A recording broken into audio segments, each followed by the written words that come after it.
అందరికీ నమస్కారం అండి. ఈరోజు మన ఇంట్లో చాలా సింపుల్‌గా, రుచిగా చేసుకునే నేతి బీరకాయ పచ్చడి తయారు చేద్దాం. బీరకాయతో పచ్చడి అంటే అన్నంలో కలుపుకొని తింటే చాలా బావుంటుంది. మరి ఆలస్యం చేయకుండా తయారు చేసేద్దాం. చూడండి.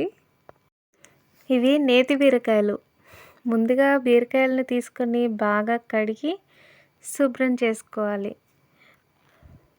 ఇలా నేను ఉప్పు వేసి బాగా కడిగాను. మీరు అలాగే కడగండి. నేనైతే బాగా కడిగి నీట్‌గా శుభ్రం చేసుకున్నాను. బీరకాయలను చిన్న చిన్న ముక్కలుగా కట్ చేసుకున్నాను. మొదలు చివర కట్ చేసి పారేసేయండి. ముక్కలు మరీ పెద్దగా కాకుండా ఇలా చిన్నగా ఉంటే త్వరగా ఉడుకుతాయి. బీరకాయ ముక్కలు కట్ చేస్తుంటే మనం కట్ చేస్తున్నామా, బీరకాయ మనల్ని పరీక్షిస్తుందా అనిపిస్తుంది కదండి. మొత్తం కట్ చేసి పెట్టేసుకున్నాను. పచ్చిమిర్చి కూడా ఒక కాయకి 2, 3 తీసుకోండి, సరిపోతుంది. ఇప్పుడు స్టవ్ మీద ప్యాన్ పెట్టుకొని కొద్దిగా నూనె వేసుకుంటున్నాను. ఇక నేను రైస్ బ్రాన్ ఆయిల్ వాడుతున్నాను. చాలా మంచిది హార్ట్కి. మీరు కూడా వాడండి. సన్ఫ్లవర్ కంటే రైస్ బ్రాన్ చాలా మంచిది.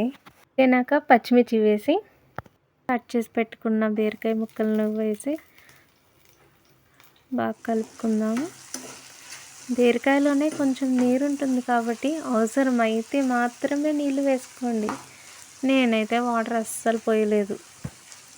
బాగా కలుపుకున్నాక 1 మినిట్ ఆగి సాల్ట్ వేసుకుంటే బాగా కుక్ అవుతుంది. ఇప్పుడు బీరకాయ మెత్తబడే వరకు వెయిట్ చేయాలి. మనం ఎంత తొందర పెట్టినా వంట మాత్రం తన టైంకి తానే అవుతుంది. మొత్తం కలుపుకున్నాక నేను మూత పెట్టేస్తున్నాను. మూత పెట్టి కొంచెం వెయిట్ చేస్తే ఒక 5-6 మినిట్స్లో ఉడికేస్తుంది. ముక్కలు మెత్తగా సాఫ్ట్ అయినాయి. ఇప్పుడు దాంట్లో చింతపండు వేసుకున్నాను. స్టవ్ ఆఫ్ చేసేసాను. వేడి మీద మాత్రం వేయకండి. బాగా చల్లారినాకే మిక్సీ జార్లో యాడ్ చేయండి. ఇప్పుడు అన్నీ మిక్సీ జార్లోకి వెళ్ళిపోతున్నాయి. ఎవరికి ఎలాంటి గొడవలు లేకుండా అందరూ ఒకటైపోతున్నారు. ఇప్పుడు ఉడికిన నేతి బీరకాయ ముక్కలను మిక్సీ జార్లో వేసుకున్నాను. మిక్సీ ఆన్ చేశాక మాత్రం పక్కింటి వాళ్ళకి కూడా ఈరోజు మన ఇంట్లో పచ్చడి ప్రోగ్రాం జరుగుతుందని తెలిసిపోతుంది. మరి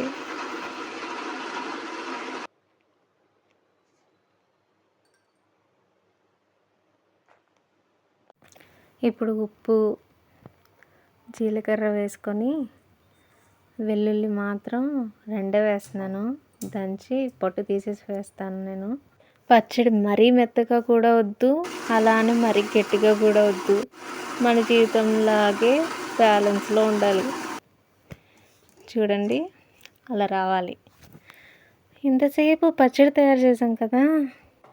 ఇప్పుడు స్టవ్ ఆన్ చేసుకొని తాలింపు బాండి పెట్టుకొని కొంచెం తగ్గించుకోండి, మాడే ఛాన్స్ ఉంటుంది. ఆయిల్ వేసుకుందాం. ఆయిల్ హీట్ అయినాక తాలింపు గింజలు వేస్తున్నాను.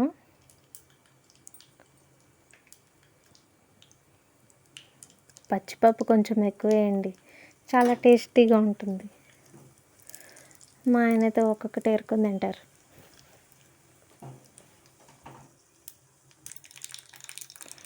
ఇప్పుడు కరివేపాకు వేసుకుంటే వాసనకి మర్చిపోవాలి. ఇప్పుడు అన్నం కనిపిస్తే పచ్చడి కంటే ముందే మనమే పరిగెత్తాలి. పచ్చడి తయారవుతుంటే వాసనకి ఆకలి పెరిగిపోతుంది. వీడియో తీస్తున్నానని గుర్తొచ్చి ఆగుతున్నాను, లేకపోతే ఇప్పటికీ ప్లేట్ ఖాళీ. ఇదిగోండి, ఎంతో రుచిగా ఉంటే మన నేతి బీరకాయ పచ్చడి రెడీ అయిపోయింది. వేడి వేడి అన్నంలో ఈ పచ్చడి కలుపుకొని తింటే చాలా రుచిగా ఉంటుంది. మీరు కూడా తప్పకుండా ఇంట్లో చేసుకొని చూడండి. ఈ వీడియో మీకు నచ్చితే ఒక లైక్ చేయండి. ఇలాంటి మరిన్ని రుచికరమైన ఇంటి వంటకాల కోసం మన ఛానల్ని సబ్స్క్రైబ్ చేసుకోండి. మరో మంచి రెసిపీతో కలుద్దాం.